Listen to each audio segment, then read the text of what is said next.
Hey, pseudo elements. Pseudo elements are used to style specific parts of an element. Here's the formula. We have a selector, two colons, and then a pseudo element. For example, we can style the first letter of any H1 elements. In this example, let's create a sample paragraph.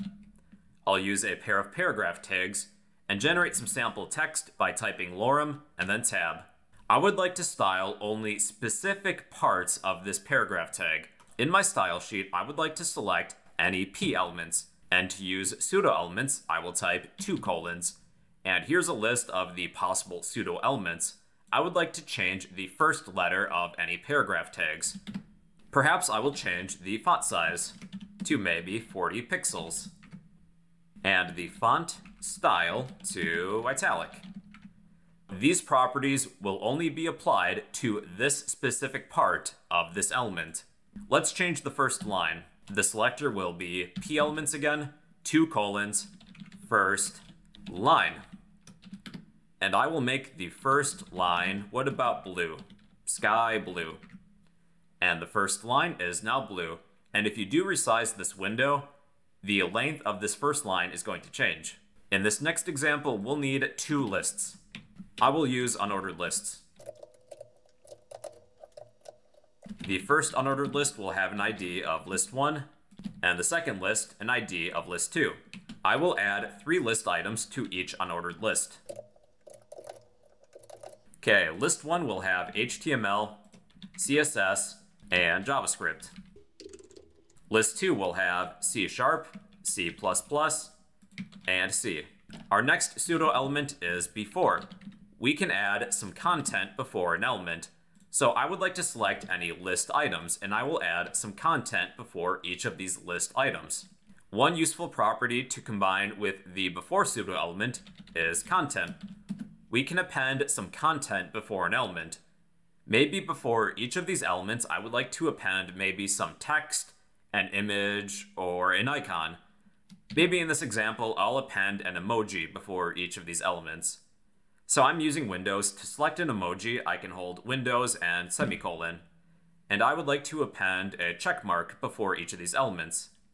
What we're doing here is saying before all list items, append this content.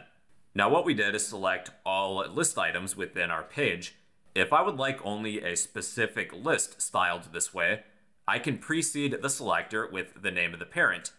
Let's change the list items of anything found within the list1 parent class. We will precede list item with the name of the parent, list1, then hashtag. So this selector is all list items found within list1. Now after is kind of the same thing. This time I will give each of these list items a unique ID.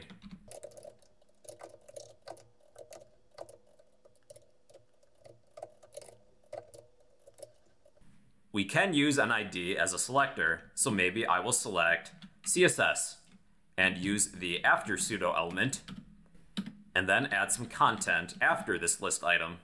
So maybe I will add a hand pointing to the left, kind of like we're currently learning CSS. So we added some content after this element.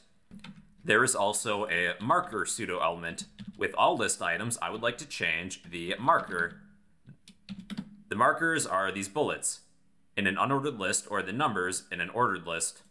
So all list items, let's say that the color of the marker will be silver. So that is the marker pseudo element.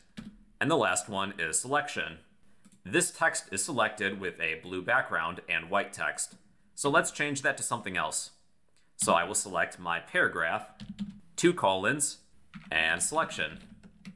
So let's change the color to white and the background to what about black?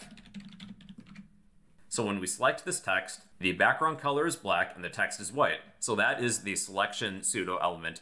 So yeah, those are pseudo elements. They're used to style specific parts of an element. So yeah, those are pseudo elements. If this video helped you out, you can help me out by smashing that like button, leave a random comment down below, and subscribe if you'd like to become a fellow bro.